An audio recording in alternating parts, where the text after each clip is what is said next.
So I made a video about Ty Jerome and how much of an impact he has had for the Cavs early on in this season. But outside of that, I really have not made a video about the last 2 games after the loss to the Celtics. Because the Cavs made one thing very clear. They are legit and there will not be a fall off. And they really are the deepest team in the league, because even down all their wing defenders on the roster, there really has not been a fall off. With Darius, Garland, and some of the other guards defending Jayson Tatum for much of that game in Boston, the Cavs still mounted a comeback with the Celtics shooting lights out in the first half and Darius Garland missing 18 shots. But the main thing everyone was really wondering after the loss was how would they respond, because it was almost like a shock to the entire organization seeing a 1 in that loss column. But the Cavs responded exactly how I thought they would. They absolutely smoked the depleted Pelicans team, and Ty Jerome was on a heater, lighting up the Cleveland Knights. Garland got rest in this one, but the offense didn't sputter at all. Before I continue, I would really appreciate it if you would drop a like and subscribe. It only takes 5 seconds, plus you can always change your mind.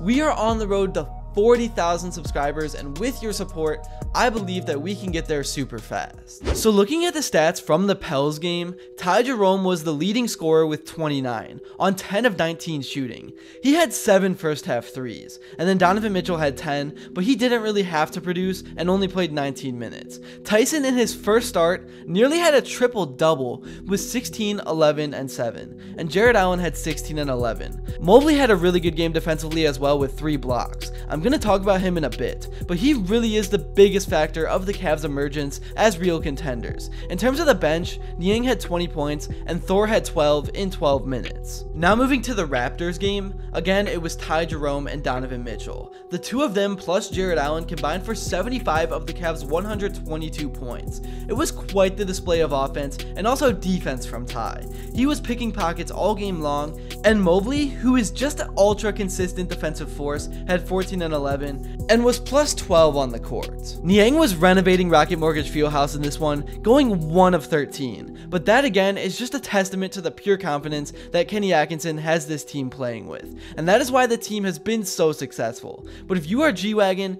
maybe after about 5 or 6 misses, you should probably give it up for the night and wait for a new day. Anyways, I feel like we all pretty much know what the backcourt provides for this team, but Jarrett Allen and Evan Mobley really are the backbones of the 17-1 start. It's crazy how much they are able to coexist now, and I think a major part of it is the fact that Mobley is shooting a lot more jumpers and Allen is digging deep for position. He's definitely not playing as soft as he sometimes used to. Allen has had a few big games, but I literally don't think that Evan Mobley has even had one bad game this year.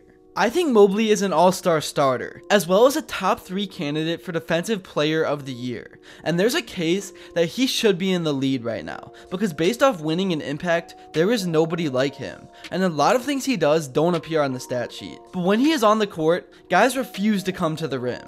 Everyone has the scouting report now, and I'm honestly going to be pretty disappointed if he doesn't get the respect he deserves come All-Star break. Moving on, managing a player's workload throughout an 82-game season is one of the toughest jobs for a head coach. However, Kenny Atkinson has handled player minutes tremendously through the first few weeks of the new year.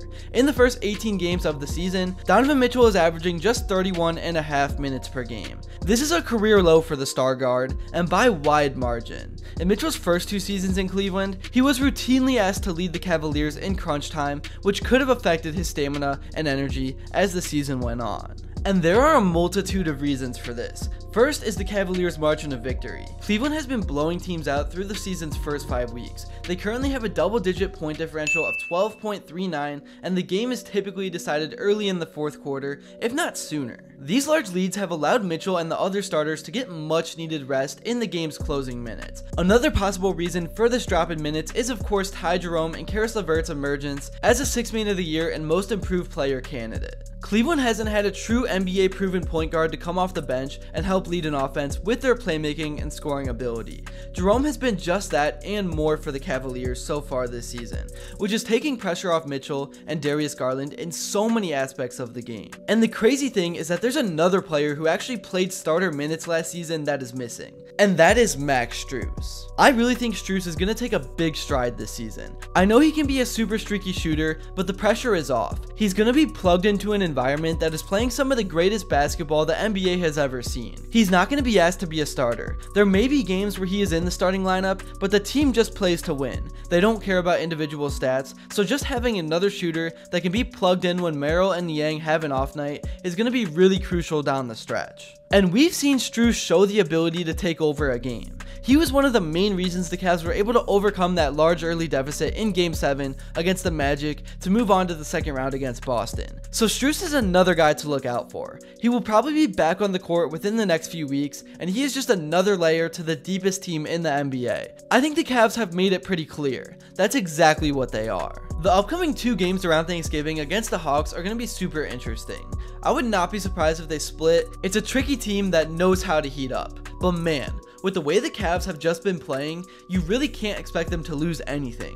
But perimeter defense is going to be super important. You gotta take Trae Young out of the game early, because if he loses his confidence, the Hawks aren't a good team. But when Trae Young is involved and he's making shots, they can become as dangerous as anyone. I think Isaac Okoro is going to get a lot of action in this mini series. I want him on Young, but I mean, I think at this point you can trust Ty Jerome to guard him as well. I think Jerome would be the perfect guy to go in there and frustrate him for 20 minutes, and then Darius Garland offensively just needs to either match or come close to matching his scoring, and the Cavs will be just fine. Here's what the media has had to say about the last week of Cavs basketball, as well as some of the players and Kenny Atkinson. The Cavaliers got back onto the winning track after dropping a game last night to the Boston Celtics, but they blow out the Pelicans 128-100. When you got guys playing like that and you got a coach like Kenny that you want to play for, it makes it easy. It makes the game that much easier. I mean, we're deep. That's our probably biggest strength, right? We're deep and